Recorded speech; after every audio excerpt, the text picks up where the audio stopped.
So today I will present the results of a meta-analysis on the impact of low-protein diet on nitrogen metabolism in broilers.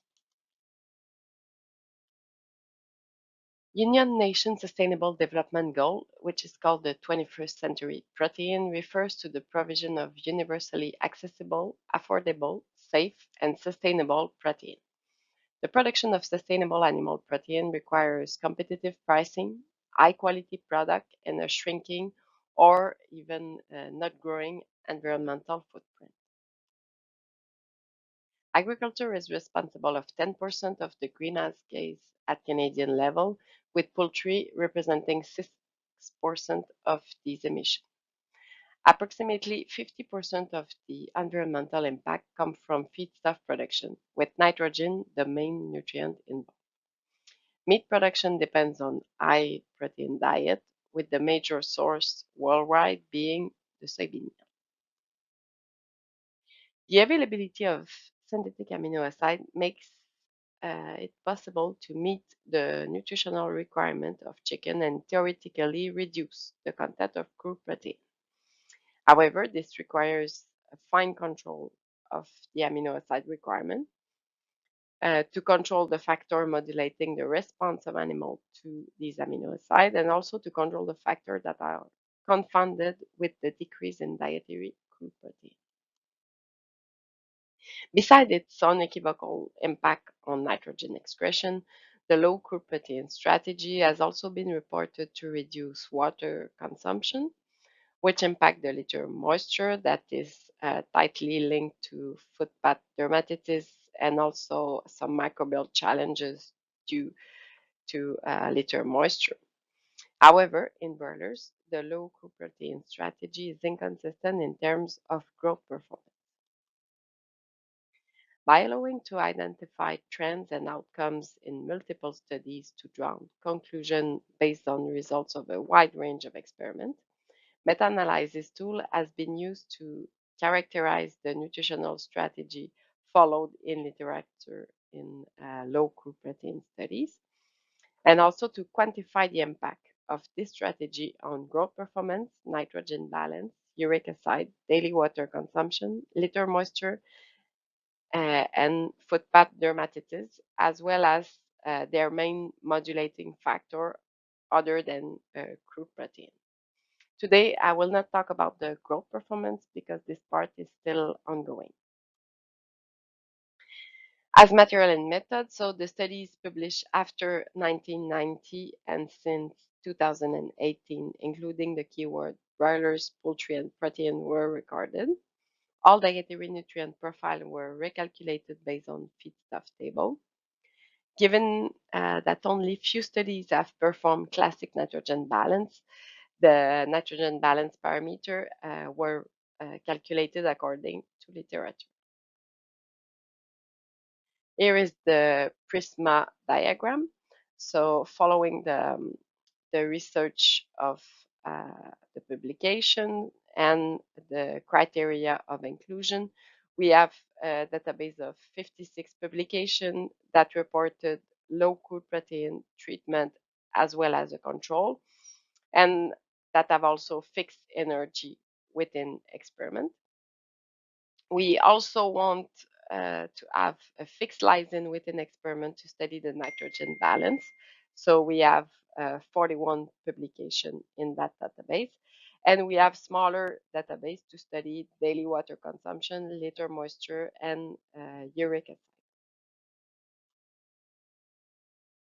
So the first question we have, it's what is a low crude protein strategy in the literature?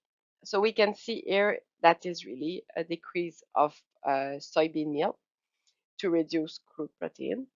So this impact many components of the diet. So it increases starch while decreasing crude protein. On the opposite, there is a decrease of potassium, which impact also the dietary electrolyte balance that is again decreased with decreasing crude protein. There is also a decrease of oligosaccharide while decreasing crude protein. So all these nutrient component are linked to the crude protein.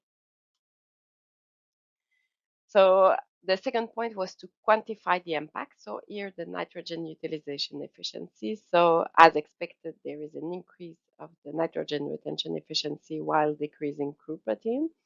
So this is about 2.3% per each point of crude protein reduction.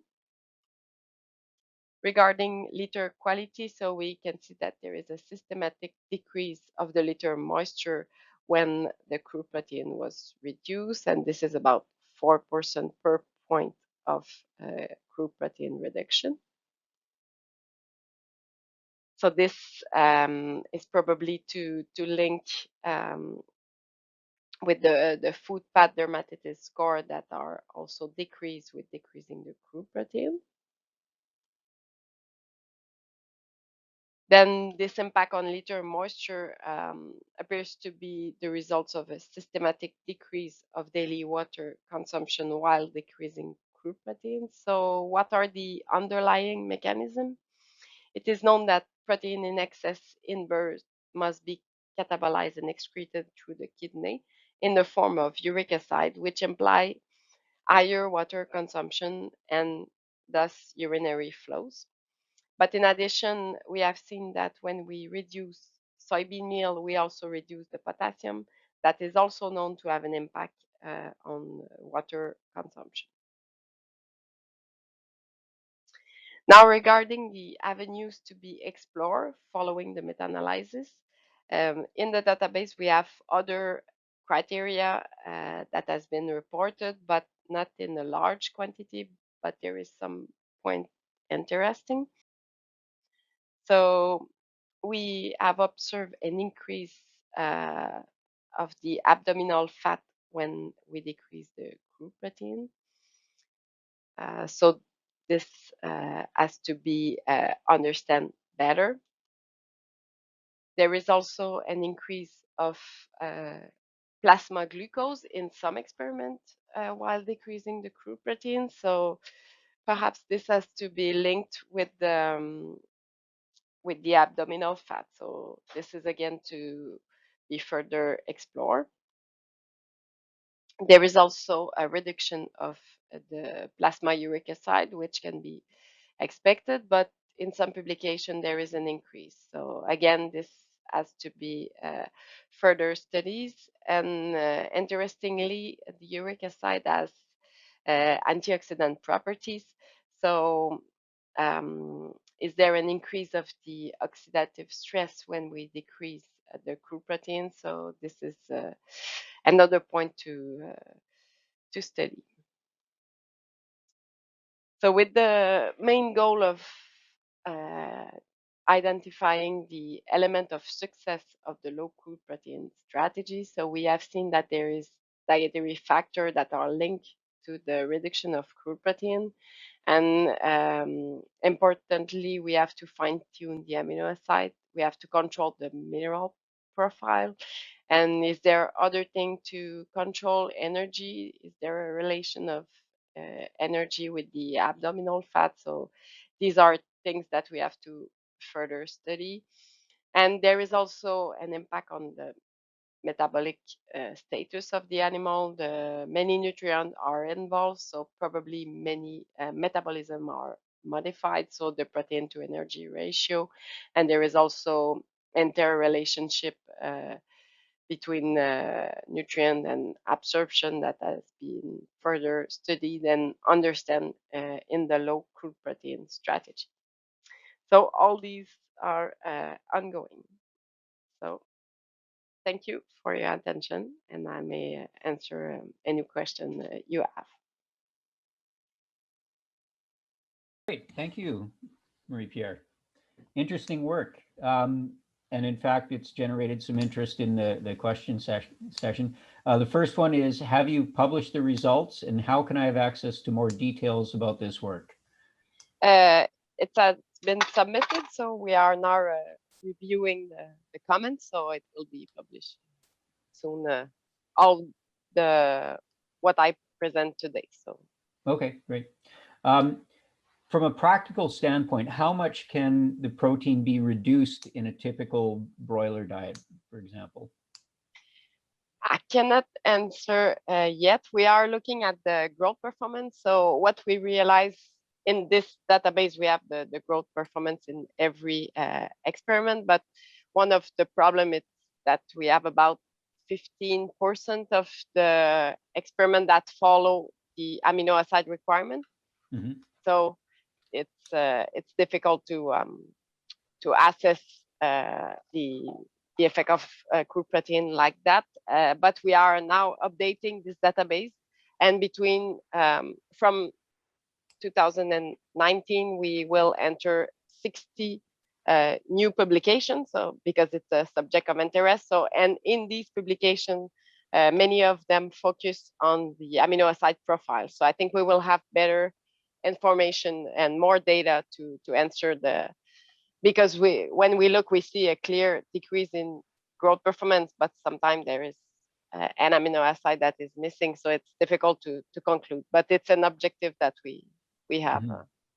So is that something you could do to refine the output? Look at studies that simply reduced the amount of crude protein versus reducing crude protein and formulating for additional essential amino acids?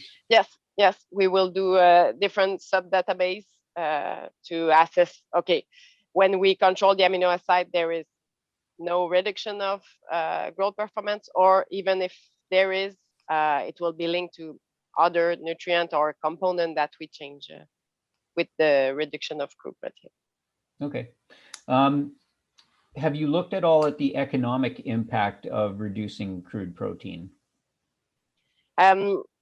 We are doing also life cycle analysis, looking at the environmental impact, and we also look at the different feed formulation, and we are doing this comparing Europe, Brazil, and Canada, and we see that there is a large difference. But in general, it depends. If we need all these new amino acids, it increases the cost.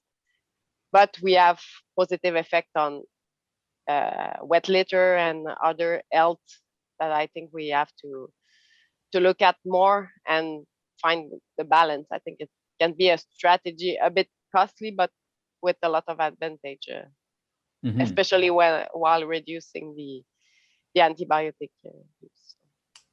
Yeah, it's not just a diet cost effect. There's all these other impacts. Yeah. So, has obviously with lower protein diets, generally nutritionists would increase the use of synthetic amino acids. So, are you seeing a lot of interest from the amino acid suppliers?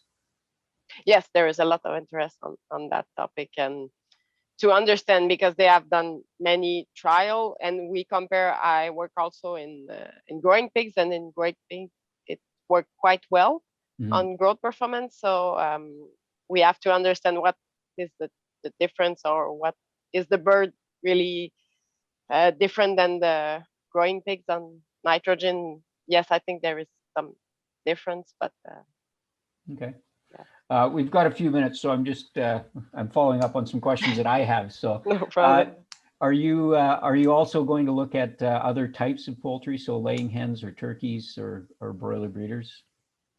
Not yet on that topic. It's not planned. I think there is for sure an advantage in turkeys with the large level of crude protein, and probably more problem of wet litter than in broilers, or even. So I think in turkeys will be really interesting to look at also, but probably will be another step in laying hen. Not really. I don't work on amino acid on that topic. So we first try to understand in broilers, but no, it's really interesting work, and ties into the social license aspect as well, of course. So